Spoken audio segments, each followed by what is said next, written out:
تجھے سلام، میرے حسین تجھے سلام۔ السلام علیکم ورحمۃ اللہ وبرکاتہ۔ نحمده ونصلی ونسلم علی رسولہ الکریم وعلی آلہ واصحابہ اجمعین، اما بعد، فاعوذ باللہ من الشیطان الرجیم، بسم اللہ الرحمن الرحیم۔ قل لا اسألکم علیہ اجرا الا المودۃ فی القربى، صدق اللہ مولانا العظیم۔ درود شریف پڑھیں، اللہم صلی علی سیدنا مولانا محمد معدن الجود والکرم وآلہ وصحبہ وبارک وسلم۔ محترم سامعین، انجمن فیضان ابو حنیفہ سورت کے نوجوانوں کی جانب سے آن لائن جشن شہید کربلا کے اس پروگرام کا انعقاد ہوا ہے۔ اللہ تبارک و تعالی ہم سب کو فیضان شہداء کربلا سے مالا مال فرمائے اور ان محفلوں کو قبول فرمائے۔ سن ہجری 1442 کی آمد مبارک ہو۔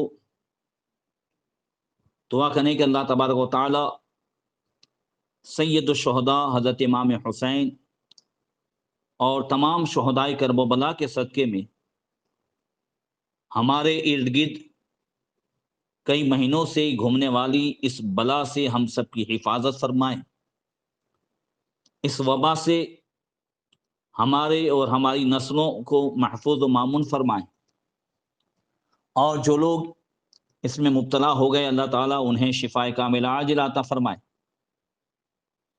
اور دشمنوں کے شر سے، مکر و فریب سے، حاسدین کے حسد سے ہم سب کی حفاظت فرمائیں۔ یہ سال ہمارے لیے عبادت کا سال ہو، اعمال صالحہ کا سال ہو، اسلام کی ترقی کا سال ہو، اور یہ سال ہمارے لیے صبر و رضا کا سال ہو۔ پیغام سید الشہداء حضرت امام حسین پر عمل کر کے لوگوں تک پہنچانے کا سال ہو۔ اللہ تبارک و تعالی غیب سے ہماری مدد فرمائے اور ہمارے لیے اللہ تبارک و تعالی اسباب پیدا فرمائے۔ آج سے انشاءاللہ تبارک و تعالی سید الشہداء حضرت امام حسین اور تمام شہداء کربلا رضوان اللہ تعالی علیہم مجمعین کی بارگاہ میں خراج عقیدت کا یہ سلسلہ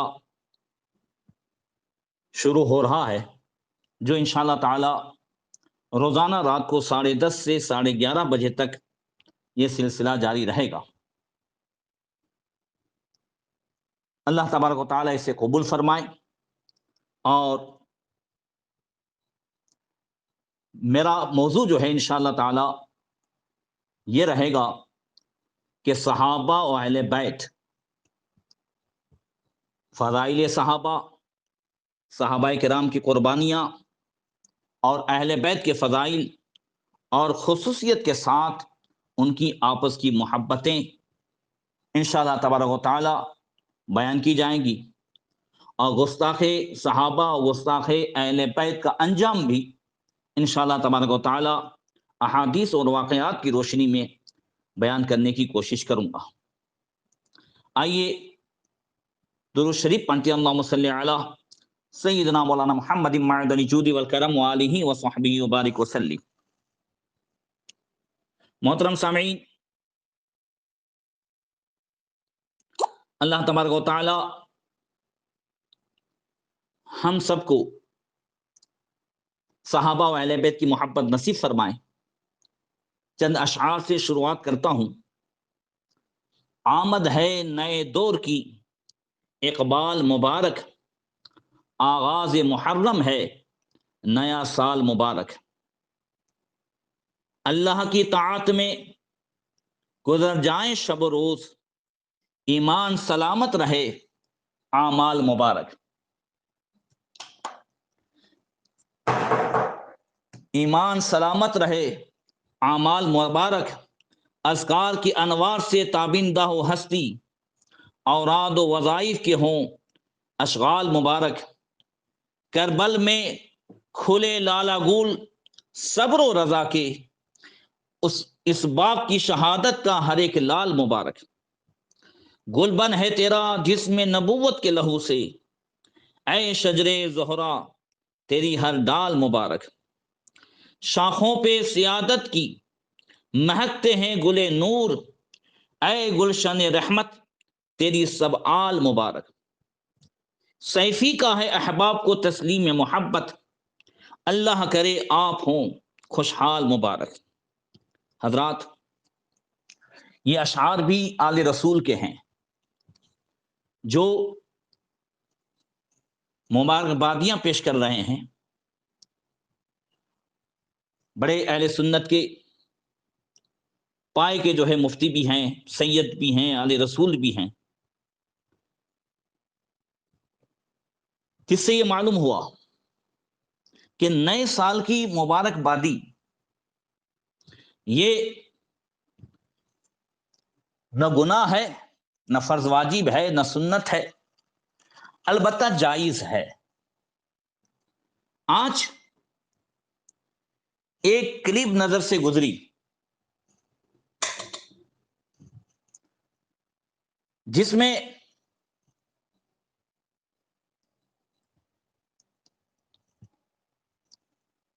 یہ کہا گیا کہ اے لوگو، تم نئے سال کی جو مبارکبادی دے رہے ہو، کیا تمہیں معلوم ہے تم کس چیز کی مبارکبادی دے رہے ہو؟ کہنے والے صاحب نے کہا اہل بیت کا گھر اجڑ رہا تھا، اس کی مبارکبادی دے رہے ہو؟ اہل بیت کی لاشیں کربلا کے میدان میں بے گور و کفن پڑی تھی، اس کی مبارکبادی دے رہے ہو؟ اب اس جہالت پہ ماتم کیجیے، کون جاہل سے جاہل مسلمان بھی ہیپی نیو ایئر یا نئے سال کی مبارکباد دینے کے اس میں کسی بھی مسلمان کی نہ یہ نیت ہے، نہ وہ سوچ سکتا ہے، اور اس نیت سے کوئی مبارکبادی دے اسلام میں رہے گا؟ معاذ اللہ رب العالمین۔ ذرا سوچے تو صحیح، کیا وہ خارجی نہیں ہو جائے گا؟ آج مجھے فون بھی آئے کئی کہ حضرت یہ کلپ گھوم رہی ہے، کیا ہے؟ میں نے کہا یہ کچھ نیم رافضی جو ہیں وہ اس قسم کی اہل سنت میں باتیں پھیلا رہے ہیں، ان کو کبھی یہ توفیق نہیں ہوتی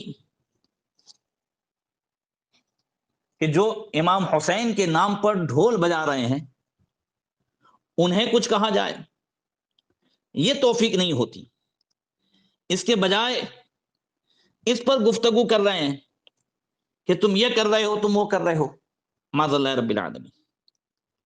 یاد رکھیں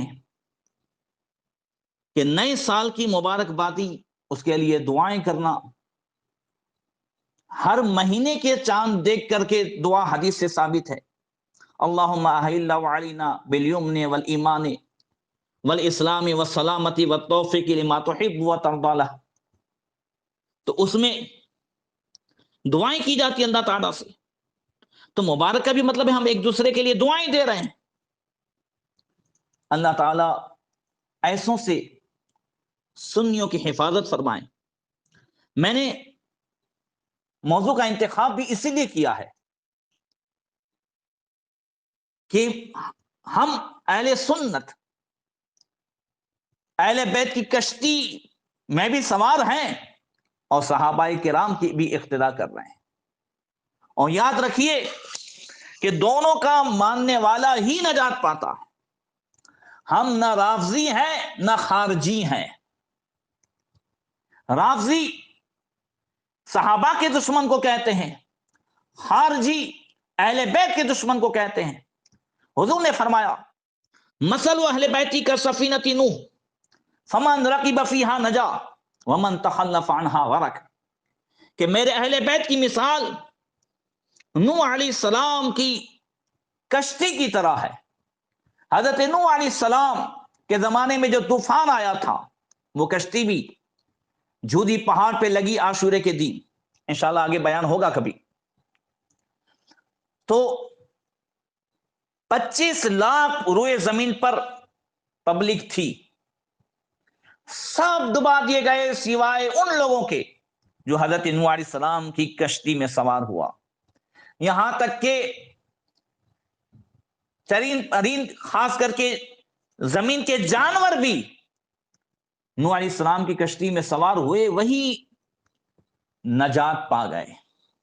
تو حضور نے فرمایا نجات کا راستہ اہل بیت کی کشتی میں سوار ہونا ہے، اور جو ان سے دور ہوا ان کا بیڑا غرق ہوا۔ اور صحابہ کرام کے بارے میں فرمایا اصحابی کالنجوم فبأیہم اقتدیتم اہتدیتم، میرے صحابہ ستارے کے مانند ہے، اس میں سے جس کی بھی تم پیروی کرو گے ہدایت پا جاؤ گے۔ اس لیے اعلیٰ حضرت فرماتے ہیں کہ اہل سنت کا ہے بیڑا پار اصحاب حضور، نجم ہے اور ناؤ ہے عطرت رسول اللہ کی۔ تو آئیے چند اشعار اور سنا دوں نئے چاند کے تعلق سے۔ آغاز سال نو ہے، عیا غم کا چاند ہے، کھنجر بگف فلک پہ محرم کا چاند ہے۔ نوروز سال نو، یہ ہلال مے جدید، قتل عمر خلیفہ اعظم کا چاند ہے۔ حضرت سیدنا عمر فاروق اعظم رضی اللہ تعالیٰ عنہ پہ حملہ 26 ذی الحجہ سن ہجری 23 میں ہوا، اور اس کے بعد جو آپ کو زخم آیا، ابو لولو نامی اس جو ہے مجوسی نے آپ پر جو حملہ کیا، اس زخم کے ساتھ حضرت عمر فاروق اعظم 3 دن، اور ایک روایت میں ہے کہ 4 دن تک حیات رہے۔ بدھ کے دن 26 ذی الحجہ سن ہجری 23 فجر کی نماز میں آپ پر حملہ ہوا، اور پھر جمعرات، جمعہ اور سنیچر اور اتوار کے دن حضرت عمر فاروق اعظم رضی اللہ تعالیٰ عنہ کا وصال ہوا، شہادت ہوئی۔ اور ایک روایت میں ہے کہ سنیچر کو شہادت ہوئی یعنی وصال ہوا، اور اتوار کو آپ کو جو ہے قبر میں اتارا گیا۔ وہ محرم کا پہلا چاند تھا۔ اس پر بھی بہت سارے لوگ جو ہے چلاتے ہیں، کہتے ہیں پہلی محرم کو یوم فاروق بنا رہے ہیں، یوم فاروق بنا رہے ہیں، اور یہ اہل بیت کی دشمنی میں معاذ اللہ رب العالمین۔ حضرت عمر فاروق اعظم کی یاد منانا یہ اہل بیت کی دشمنی کیسے ہو گئی، یہ بھی سمجھ میں نہیں آ رہا۔ ارے حضرت عمر فاروق اعظم رضی اللہ تعالیٰ عنہ نے تو اہل بیت کی محبت سکھائی، انشاءاللہ آئندہ سنیں گے۔ میں آئندہ کل سے، آج تو زیادہ تر مجھے اہل بیت کے فضائل ہی پر احادیث بیان کرنی ہے، آئندہ کل سے سیدنا صدیق اکبر عمر فاروق اعظم کے بیان ایک نئے انداز سے، اور ساتھ میں ان کی آپس کی محبت اور ان کے گستاخ کا انجام انشاءاللہ تعالیٰ آپ تک پہنچاؤں گا۔ تو حضرت عمر فاروق اعظم رضی اللہ تعالیٰ عنہ کہ چونکہ وصال کی تاریخ پہلی محرم ہے، اس وجہ سے شاعر کہتے ہیں کہ نوروز سال نو، یہ ہلال مہ جدید، قتل عمر خلیفہ اعظم کا چاند ہے۔ وقف غم حسین ہے، دنیائے سوز و ساز، غم آفری مظاہر غم کا چاند ہے۔ نزد خدا ہے زندہ جاوید جس کی ذات، یہ ماہ نو حسین معظم کا چاند ہے۔ رویت ہلال کے مشتاق اہل دید، مہمان فلک پہ آج کوئی دم کا چاند ہے۔ ہجری کے سال نو کا ہے آغاز آج سے، یہ چاند خاص رحمت عالم کا چاند ہے۔ لہرائے گا فریرا جہاں میں رسول کا، یہ تاجدار بدر کے پرچم کا چاند ہے۔ یا رب پیام امن و نوید نشاط ہو، طالع ہوا جو آج محرم کا چاند ہے۔ پھر سے اللہ کی بارگاہ میں دعا کرتا ہوں اللہ تعالیٰ اس مبارک چاند کے صدقے میں ہم سب کی ہر طرح کے آفات ارضی و سماوی سے حفاظت فرمائیں۔ اللہ تبارک و تعالیٰ نے قرآن کریم میں ارشاد فرمایا قل لا اسألکم علیہ اجرا الا المودۃ فی القربى، محبوب آپ فرما دیں کہ میں اس تبلیغ رسالت پر تم سے کوئی اجرت نہیں مانگتا مگر اپنی اور اللہ کی محبت اور میرے اہل بیت سے محبت، اب میرے رشتہ داروں سے محبت۔ تو اللہ تبارک و تعالیٰ نے ہمیں حکم دیا کہ ہم اہل بیت سے محبت کریں۔ جب یہ آیت نازل ہوئی، حضرت عبداللہ ابن عباس رضی اللہ تعالیٰ عنہما سے روایت ہے اور یہ طبرانی شریف میں ہے، وہ فرماتے ہیں لما نزلت هذه الآیہ، جب یہ آیت کریمہ سورہ شورى کی 25ویں پارے کی نازل ہوئی کہ قل لا اسألکم علیہ اجرا الا المودۃ فی القربى، تو صحابہ کرام نے عرض کی یا رسول اللہ من قرابتک هؤلاء الذین وجبت علینا مودتهم، یا رسول اللہ یہ آپ کے کون رشتہ دار ہیں جن سے محبت کرنا ہم پر واجب ہے؟ تو اللہ کے رسول صلی اللہ علیہ وسلم نے فرمایا علی و فاطمہ و ابناہما، کہ وہ علی ہیں، فاطمہ ہے اور ان کے دونوں بیٹے حسن اور حسین ہیں۔ سبحان اللہ۔ اعلیٰ حضرت فرماتے ہیں کیا بات ہے رضا اس چمنستان کرم کی، زہرائے کری جس میں حسین اور حسن پھول۔ آئیے اہل بیت سے محبت، حضرت زید بن ارقم رضی اللہ تعالیٰ عنہ سے روایت ہے، بڑی تفصیلی روایت ہے، اس میں سے شارٹ بتاتا ہوں کہ اللہ کے رسول صلی اللہ علیہ وسلم نے ارشاد فرمایا انظروا کیف تخلفونی فی الثقلین فنادى مناد وما الثقلان یا رسول اللہ۔ آقا نے ارشاد فرمایا کہ دیکھو کہ تم دو بھاری چیزوں میں مجھے کیسے باقی رکھتے ہو۔ ایک پکارنے والے نے پکارا، صحابہ کرام میں سے ایک نے آواز دی یا رسول اللہ وہ دو بھاری چیزیں کیا ہیں؟ تو سرکار نے ارشاد فرمایا کتاب اللہ طرف بید اللہ و طرف بایدکم فاستمسکوا بی لا تضلوا۔ حضور نے فرمایا ایک چیز تو اللہ کی کتاب قرآن، جس کا ایک کنارہ اللہ کے دست قدرت میں ہے اور دوسرا کنارہ تمہارے ہاتھوں میں ہے، تو تم اگر اسے مضبوطی سے تھامے رہو تو کبھی بھی گمراہ نہیں ہوں گے۔ اور دوسرا فرمایا والآخر عطرتی، اور دوسری چیز جو بھاری چیز ہے، حضور فرماتے ہیں تم اس میں مجھے کیسے باقی رکھتے ہو؟ غور سے سننا، وہ کیا ہے؟ فرماتے ہیں دوسری چیز ہے میری اہل بیت۔ آگے حضور فرماتے ہیں وَإِنَّ اللَّطِيفَ الْخَبِيرَ نَبَّأَنِي أَنَّهُمَا لَن يَتَفَرَّقَا حَتَّى يَرِدَ عَلَيَّ الْحَوْض۔ اور حضور فرماتے ہیں کہ بے شک اس لطیف خبیر اللہ تعالیٰ نے مجھے خبر دی کہ یہ دونوں چیزیں کبھی بھی جدا نہیں ہوں گی یہاں تک کہ یہ میرے پاس حوض پر حاضر ہوں گی۔ اور آگے فرماتے ہیں سألت ربی ذلک لہما فلا تقدمہما فتہلکوا ولا تقصروا عنہما فتہلکوا۔ حضور فرماتے ہیں ایسا میں نے اللہ تعالیٰ سے ان دونوں کے لیے مانگا ہے،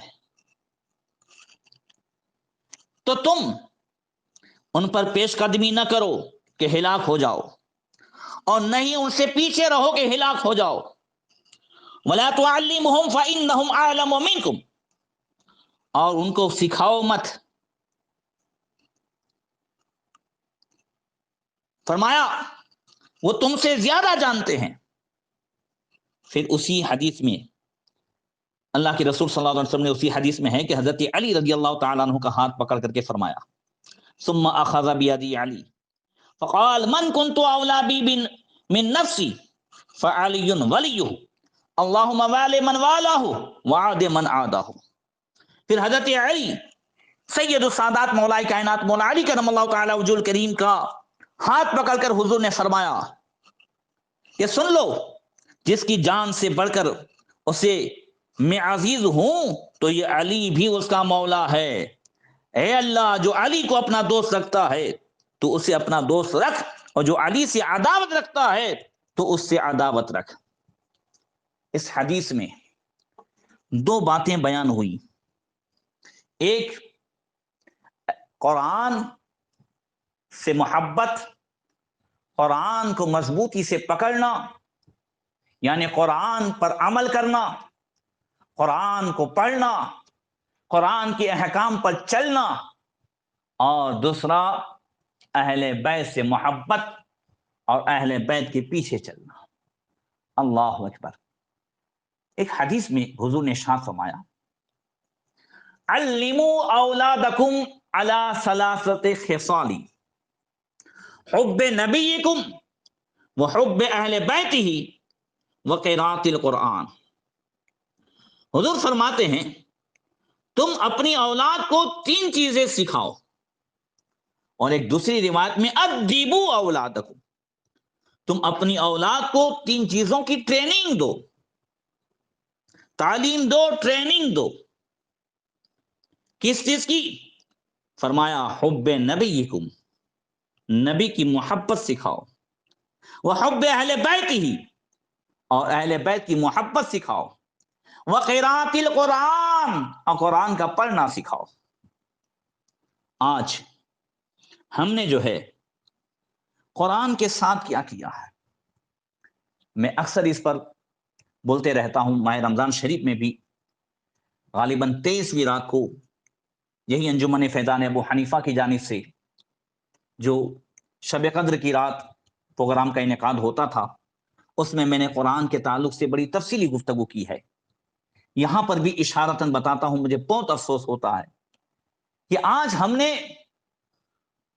قرآن کو چوما ہے، قرآن پڑھ کر کے دم کروایا ہے، بس کیا گھر میں کبھی قرآن کھلتا ہے؟ کیا کبھی جو ہے ہمارے گھر میں قرآن کی تلاوتیں ہوتی ہیں؟ اگر قرآن کی تلاوت ہو تو گھر سے بلائیں تو ویسے ہی دور ہو جائے، گھر سے پریشانیاں تو ویسے ہی دور ہو جائے۔ جہاں جس گھر میں آیت الکرسی کی تلاوت ہو، اللہ اکبر، صرف آیت الکرسی کی تلاوت ہو گھر میں، قسم خدا کی، حدیث میں ہے، بخاری شریف کی حدیث میں، کہ جس گھر میں صرف آیت الکرسی کی تلاوت ہو وہاں جو ہے شیطان نہیں آتا۔ پوری رات حفاظت ہوتی ہے ایک فرشتے کے ذریعے سے، اور شیطان آتا نہیں ہے۔ ذرا سوچئے کہ ہم اور آپ آج کس طریقے سے قرآن کے ساتھ سلوک کر رہے ہیں۔ مجھے یہ آیت الکرسی والی حدیث یاد آئی، میں شارٹ میں بتاتا ہوں، بخاری شریف میں ہے۔ حضرت ابو ہریرہ رضی اللہ تعالیٰ عنہ کہتے ہیں کہ اللہ کے رسول صلی اللہ تعالیٰ علیہ وسلم نے ارشاد فرمایا، وہ کہتے ہیں حضرت ابو ہریرہ کہ وکلنی رسول اللہ صلی اللہ تعالیٰ علیہ وسلم بحفظ زکوٰۃ رمضان فاتانی آتن فجعل یحسو من الطعام۔ وہ کہتے ہیں حضرت ابو ہریرہ کہ اللہ کے رسول صلی اللہ علیہ وسلم نے مجھ سے فرمایا، ابو ہریرہ، یہ ماہ رمضان میں جو زکوٰۃ کا مال آیا ہے، اے ابو ہریرہ تم جو ہے اس کا دھیان رکھنا، کوئی چور آ کر کے چوری نہ کر جائے۔ ابو ہریرہ کہتے ہیں کہ میں پوری رات دھیان رکھنے کے لیے بیٹھ گیا۔ اب کیا دیکھتا ہوں کہ فاتانی آتین، ایک صحابہ آئے، فجعل یحسو من الطعام، اور آ کر کے جو ہے وہ غلہ جمع کرنے لگے۔ کہتے ہیں میں نے ان کو پکڑا، فاخذتہ فقلت واللہ لأعرفنک الی رسول اللہ صلی اللہ تعالی علیہ وسلم۔ کہتے ہیں میں نے ان کو پکڑا اور میں نے کہا قسم خدا کی میں تجھے اللہ کے رسول صلی اللہ تعالی علیہ وسلم کے بارگاہ میں پیش کروں گا، یہ کیا کر رہا ہے تو؟ وہ کہتا ہے دعو فإنی محتاج وعلی عیال ولی حاجت شدیدۃ، کہتا ہے مجھے چھوڑ دو، میں بہت ضرورت مند تھا، کثیر اولاد، بہت زیادہ عیال دار، اس وجہ سے آ گیا، بس آئندہ جو ہے نہیں آؤں گا، وعدہ کرتا ہوں، مجھے چھوڑ دو۔ حضرت ابو ہریرہ رضی اللہ تعالیٰ عنہ کہتے ہیں کہ بس مجھے جو ہے اس پر ترس آ گیا، فرحمتہ فخلیت سبیلہ، مجھے رحم آ گیا، میں نے اس کا راستہ چھوڑ دیا۔ کہتے ہیں فلما اصبحت، ابو ہریرہ کہتے ہیں کہ میں نے صبح سوچا کہ صبح حضور کو بعد نماز بیان کروں گا۔ کہتے ہیں فلما اصبحت، جب صبح ہوئی اور حضور کی مجھ پر نظر پڑی تو میرے بغیر کچھ کہے حضور نے ارشاد فرمایا، فقال علی رسول اللہ صلی اللہ تعالی وسلم، حضور نے مجھ سے ارشاد فرمایا، آقا فرماتے ہیں ما اسیرک البارحۃ یا ابا ہریرہ، اے ابو ہریرہ تمہارے رات والے قیدی کا کیا ہوا؟ اللہ اکبر۔ آقا کریم صلی اللہ تعالی علیہ وسلم سامنے سے پوچھتے ہیں۔ حضرت ابو ہریرہ کہتے ہیں یا رسول اللہ، جو ہے شکا حاجتن شدیدتن وعیالن فرحمتہ فخلیت سبیلہ، یا رسول اللہ اس نے بہت زیادہ بال بچوں کی شکایتیں کی اور بہت زیادہ جو ہے عیال دار تھا، محتاج تھا، تو مجھے رحم آ گیا، میں نے چھوڑ دیا۔ حضور نے فرمایا اما انہ قد کذب، ابو ہریرہ جھوٹ بول گیا ہے، انہ سیعود، وہ ضرور آئے گا۔ اب حضرت ابو ہریرہ صحابی ہیں، وہابی نہیں ہیں۔ اندازہ لگائیں حضرت ابو ہریرہ رضی اللہ تعالیٰ عنہ کے عقیدے کا اور حضور کے تعلق سے عقیدے علم غیب کا۔ اس لیے تو ہم بڑے جو ہے سینہ ٹھوک کر کے کہتے ہیں کہ الحمدللہ اہل سنت والجماعت مسلک اعلیٰ حضرت ہی صحابہ کرام و اہل بیت کے عقائد پر، ان کے نقش قدم پر ہیں۔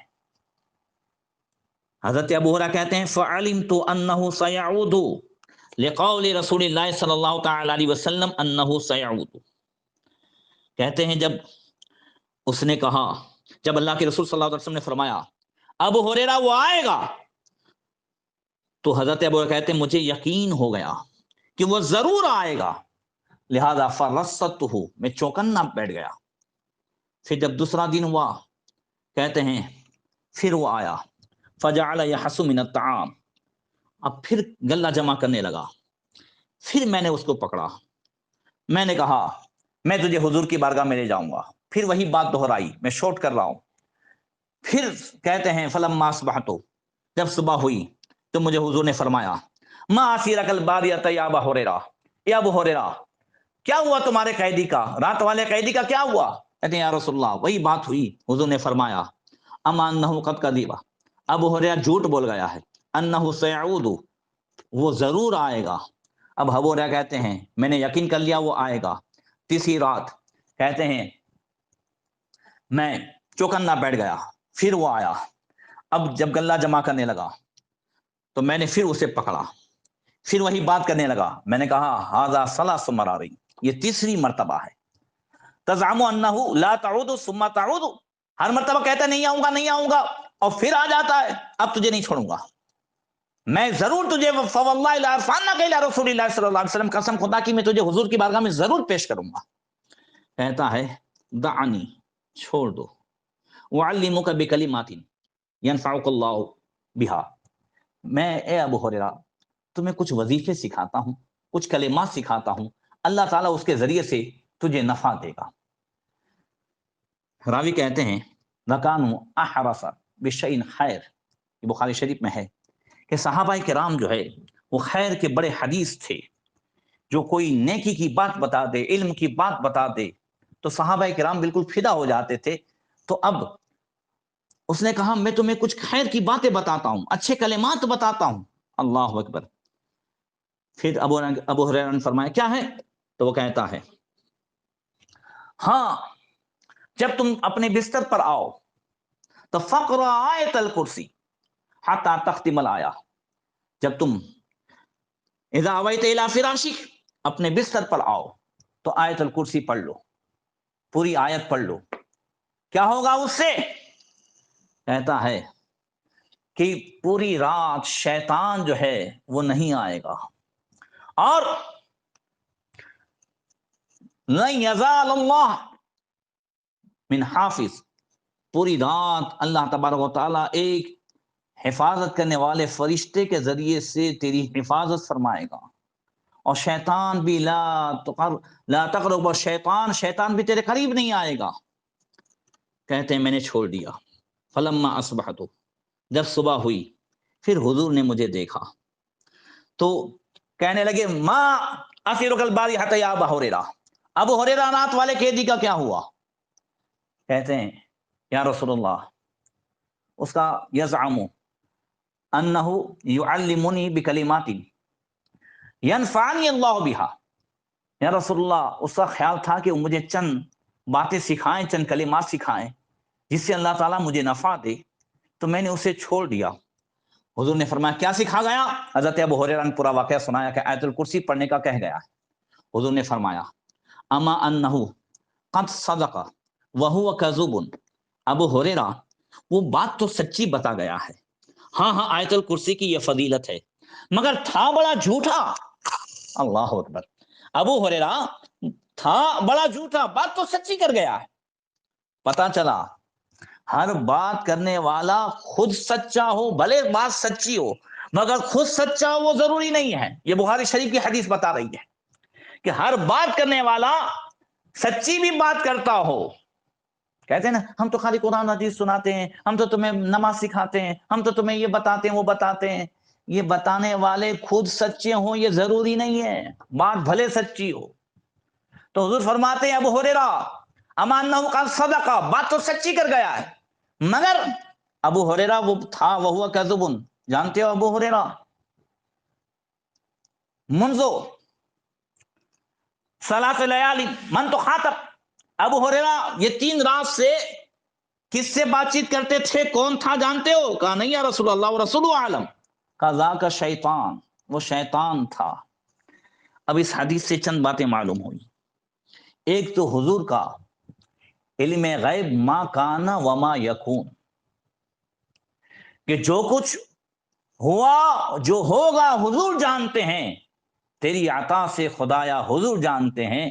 تو یہ جو ہمارا عقیدہ ہے کہ ہمارے آقا ما کان وما یکون جانتے ہیں، جو ہوا اسے بھی جانتے ہیں، جو قیامت تک ہوگا وہ قیامت میں بھی جو ہوگا اسے بھی جانتے ہیں، اور حضور نے احادیث میں اسے بیان بھی کیا۔ اے ابو ہریرہ رات والے قیدی کا کیا ہوا؟ یہ ہے جو کچھ ہوا، یعنی پاسٹ، ماضی، بھوتکال۔ ابو ہریرہ آئندہ کل پھر آئے گا، یہ ہے فیوچر، یہ ہے بھویشیہ کال، مستقبل۔ جو کچھ ہوگا اس کے بارے میں بھی بتایا، ہو چکا اس کے بارے میں بھی بتایا۔ اسی لیے تو اعلیٰ حضرت فرماتے ہیں سر عرش پر ہے تیری گزر، دل فرش پر ہے تیری نظر، ملکوت و ملک میں کوئی شے وہ نہیں جو تجھ پہ آیا نہیں۔ اور دوسری بات یہ کہ آیت الکرسی کی یہ فضیلت، ہم اس پر اس لیے عمل نہیں کرتے کہ شیطان بتا چکا، ہم اس لیے عمل کرتے ہیں کہ نبی کریم صلی اللہ علیہ وسلم نے تصدیق فرمائی، اور حضور نے جو فرما دیا کہ ہاں یہ صحیح ہے، جو آیت الکرسی پڑھ لے پوری رات شیطان اس کے قریب نہیں جائے گا، بلکہ اس کے ارد گرد والوں کی بھی حفاظت ہو جائے گی، اور اللہ تعالیٰ فرشتے کے ذریعے سے اس کی حفاظت فرمائے گا۔ تو اگر ہم گھر میں قرآن کی تلاوت کریں، یہ بار بار چونکہ شکایتیں رہتی ہیں یہ نہیں ہوتا وہ نہیں ہوتا، اگر ہم قرآن پڑھیں، گھر میں قرآن سیکھیں، آج تو سب کچھ ہے ہمارے پاس موبائل میں، کچھ ترجمہ سنیں، کچھ کریں، تو قسم خدا کی کبھی بھی جو ہے ہمارے قریب کوئی شیطان بھی نہیں آئے گا، اور قرآن ہمیں سچا عقیدہ دے گا تو کوئی بد مذہب بھی نہیں آئے گا۔ ذرا قرآن کے تعلق سے بھی ایک واقعہ سنیے۔ پہلے کے لوگ قرآن سے کیسی محبت کرتے تھے۔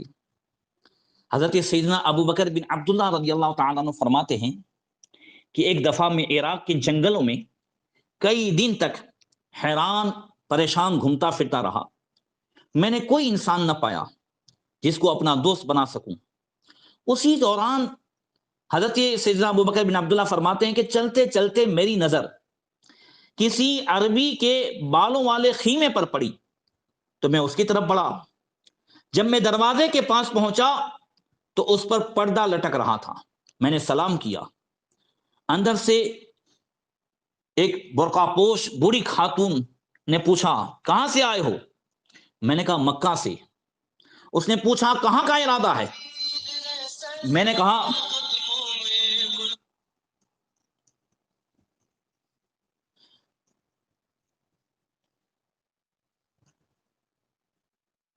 کہ سیریا کا ہے، سیریا جانا ہے.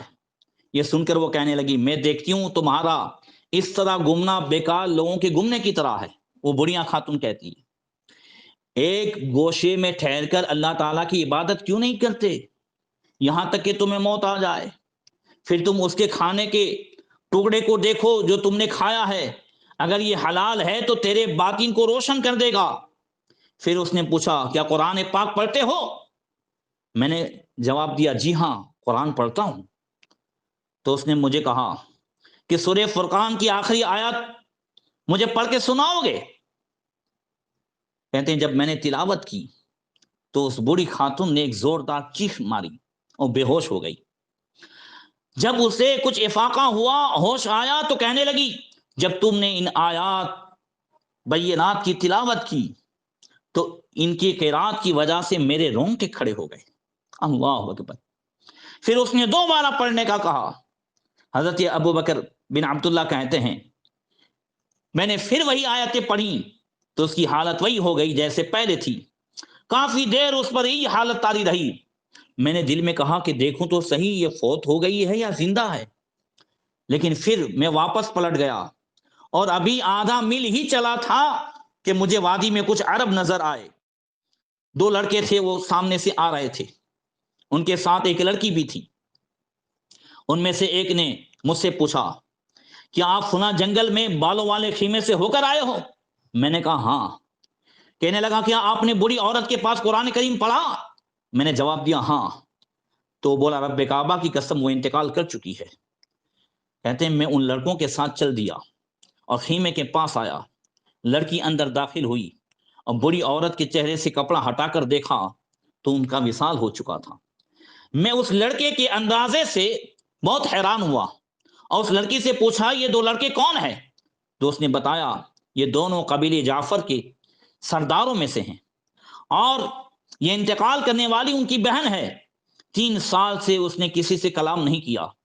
جب یہ اس وادی میں تھے تو یہ جدا ہو گئی اور جنگل میں تنہا اپنا خیمہ بسایا اور 3 دن میں صرف ایک بار کھانا کھاتی تھی اور قرآن ہی زیادہ پڑھتی تھی. قرآن کسی پڑھنے والے سے سنتی تھی. اللہ اکبر. مسلمانوں کیا آج اگر ہم قرآن پڑھ نہیں سکتے تو سن تو سکتے ہیں نا؟ ترجمے کے ساتھ کنز ایمان ترجمے کے ساتھ ہم سنیں، سب کچھ موجود ہے. کچھ اپنی زندگی میں تبدیلی لائیں. حضور نے فرمایا جو قرآن کو پکڑ لے گا قیامت تک کبھی گمراہ نہیں ہوگا. قرآن کو پکڑنے کا یہ مطلب نہیں ہے ہم 2 ہاتھ سے پکڑ کر کے جزدان میں بند کر کے رکھ دیں، نہیں. قرآن پر عمل کریں، قرآن کو سنیں، قرآن کے بتائے ہوئے احکام پر چلیں. یہ ہدی للناس بھی ہے، ہدی للمتقین بھی ہے. اس لیے معزز سامعین کب تک ہم فانی لذتوں میں کھوئے رہیں گے اور باقی رہنے والی نیکیوں سے کب تک غافل رہیں گے؟ یہ محرم کے ایام، یہ اہل بیت کی قربانیاں، یہ ہمیں جھنجھوڑ کر کے نہیں جگا رہی ہے. کیا اہل بیت کی قربانیاں اس لیے نہیں تھی کہ قرآن کے احکام کو محفوظ کیا جائے؟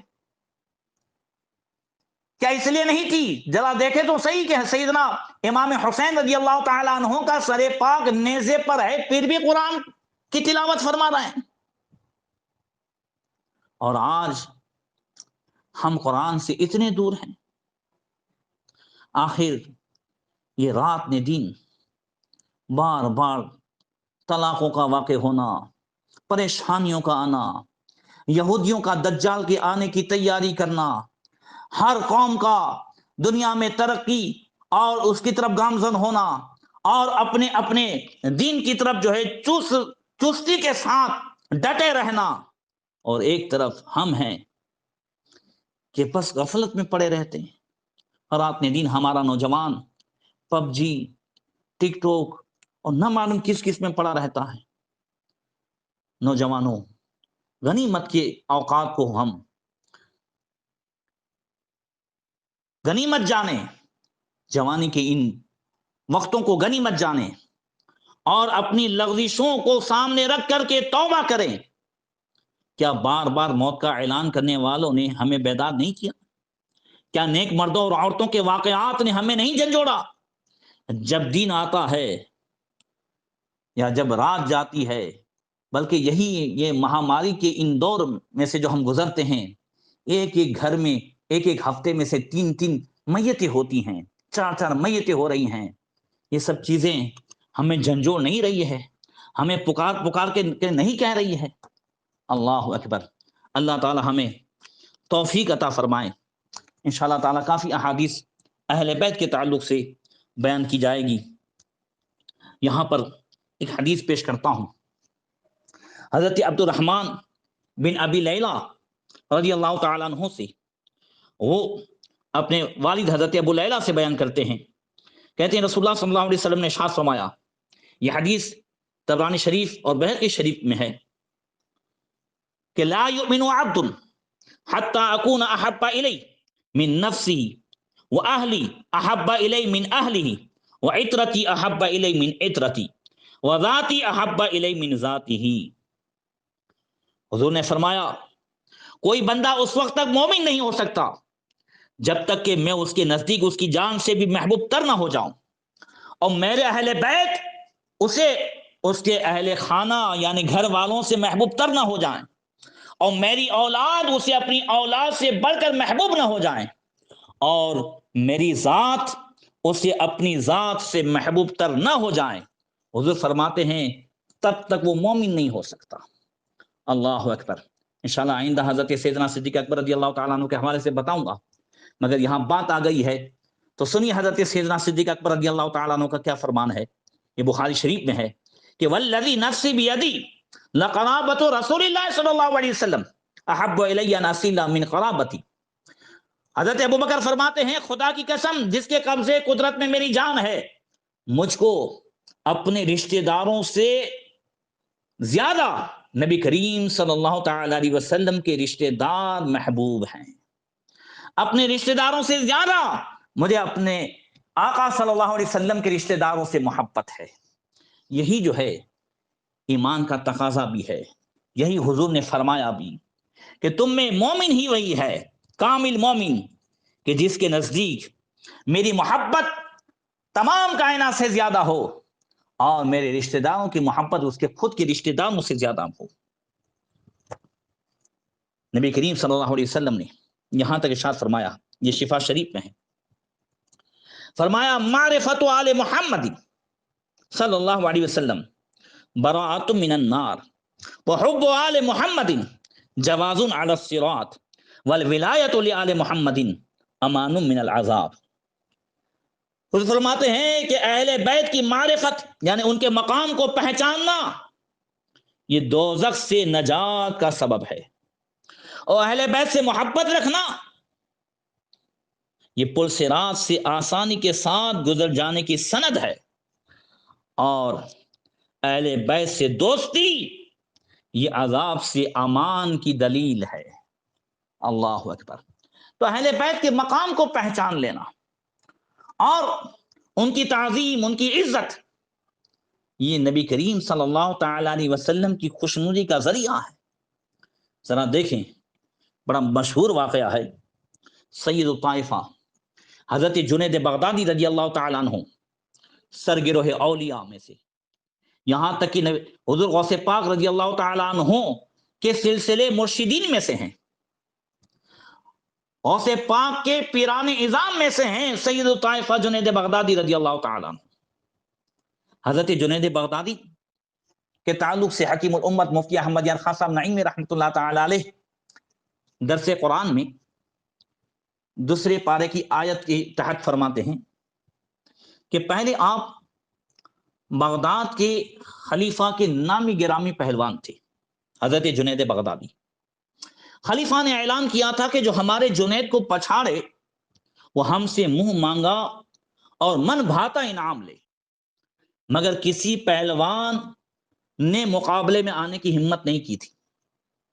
ایک سید صاحب جو نہایت پریشان حال اور تنگ دست تھے، انہوں نے ایک دن اپنی بیوی سے کہا کہ میں جنید جو خلیفہ کے پہلوان ہیں ان سے کشتی لڑوں تو خلیفہ کے اعلان کے مطابق ہم مالا مال ہو جائیں گے، اگر جیت گیا تو مالا مال ہو جاؤں گا، اور اگر ہار گیا تو بگڑتا ہی کیا ہے۔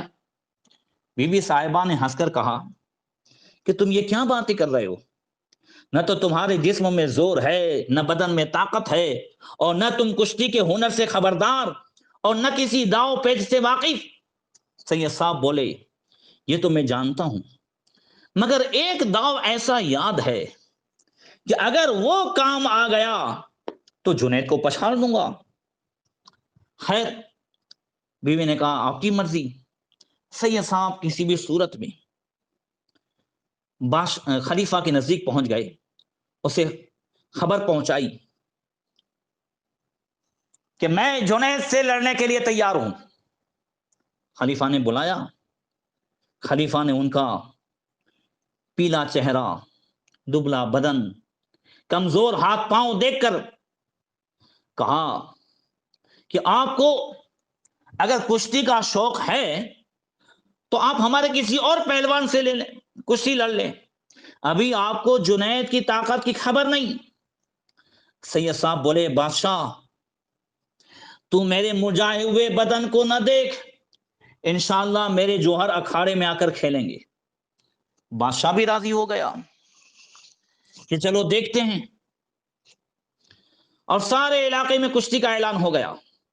دور دراز سے مخلوق یہ جو ہے کشتی دیکھنے کے لیے وسیع میدان میں جمع ہو گئی، اکھاڑا تیار کیا گیا، عمرہ وزراء بلکہ خلیفہ خود بنفس نفیس یہ حیرتناک کشتی دیکھنے کے لیے جلوہ گر ہوا۔ وقت مقررہ پر حضرت جنید بغدادی جھومتے ہوئے اکھاڑے میں آ گئے۔ ادھر سید صاحب جنہیں آج کئی دن کا فاقہ تھا، جن کے گھر میں چولہا نہیں جلا تھا، بدن میں کمزوری، گرتے پڑتے سامنے آ گئے۔ سید صاحب کو یہ بھی خبر نہیں تھی کہ کشتی شروع کس طریقے سے کی جاتی ہے۔ حضرت جنید بغدادی نے حسب دستور جیسے پہلوانوں کا طریقہ ہوتا ہے ہاتھ ملایا، اور دوسرے ہاتھ سے سید صاحب کی گردن پکڑی اور سر سے سر ملا تو سید صاحب نے چپکے سے حضرت جنید بغدادی کے کان میں کہہ دیا میں پہلوان نہیں ہوں جنید، سید ہوں، بھوکا ہوں۔ اللہ اکبر۔ یہ سنتے ہی حضرت جنید کے ہاتھ پاؤں ڈھیلے پڑ گئے۔ کیا سنتے ہیں؟ سید ہوں، بھوکا ہوں، سامنے بڑا پہلوان ہے یہ نہیں دیکھ کر کے نہیں، یہ ہے ایک عاشق رسول، یہ ہے عاشق اہل بیت۔ حضرت جنید بغدادی کے ہاتھ پاؤں ڈھیلے پڑ گئے، تمام دم خم جاتا رہا، برائے نام یوں ہی معمولی زور دکھا کر چیت گر گئے حضرت جنید بغدادی، اور سید صاحب کو سینے پر لے لیا۔ شور مچ گیا، ارے مار دیا، مار دیا، بادشاہ کے خلیفہ کے پہلوان کو گرا دیا، ارے کیا ہو گیا، کیا ہو گیا؟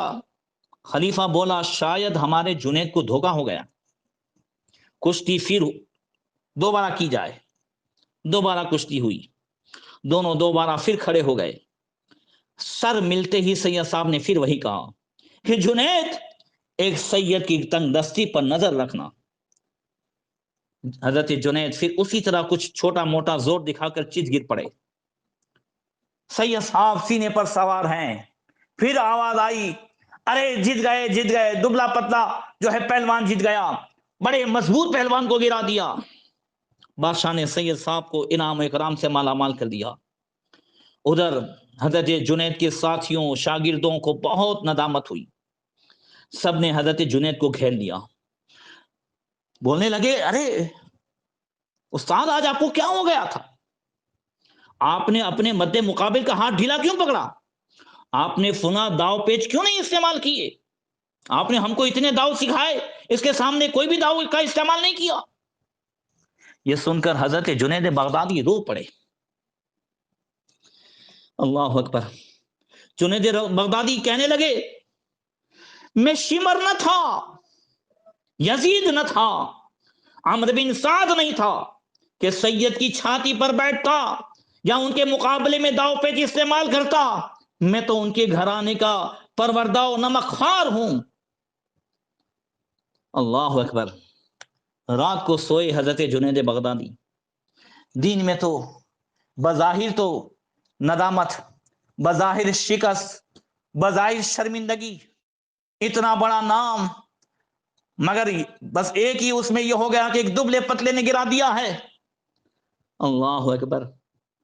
مگر جو آل محمد کے لیے، جو اہل بیت کے لیے اپنے آپ کو گرا دیتا ہے، اللہ اسے کیسا بلند مقام عطا فرماتا ہے۔ رات کو سو گئے مگر تقدیر جاگ گئی، آنکھیں بند ہوئی، نصیبہ کھل گیا، دیکھا دربار محمدی، دربار مصطفیٰ لگا ہوا ہے، ہزاروں کا مجمع ہے، اور نبی کریم صلی اللہ علیہ وسلم فرما رہے ہیں ہمارا پہلوان جنید نہیں آیا، ہمارا پہلوان جنید نہیں آیا۔ دوڑ کر قدموں سے لپٹ گئے، حضور کے تلوے مبارک سے آنکھیں اور پتلیاں ملنے لگے۔ حضور نے فرمایا جنید تو نے میرے اہل بیت کو عزت دی، خدا تجھے دونوں جہان میں عزت دے، تو آج سردار اولیاء قرار دیا گیا ہے۔ اللہ اکبر۔ یہ ہے اہل بیت کے مقام کو پہچاننا۔ اللہ تبارک و تعالی ہمیں بھی توفیق عطا فرمائے، ہم اہل بیت سے محبت رکھیں اور ساتھ ساتھ صحابہ کرام سے بھی محبت رکھیں۔ آپس میں ان کی کیسی محبتیں تھیں اسے انشاءاللہ ہم سنیں گے تو پتہ چلے گا کہ کس طریقے سے وہ آپس میں شیر و شکر تھے، اور ان دونوں سے محبت ہی یہ ایمان و عقیدے کی سلامتی کی ضمانت ہے۔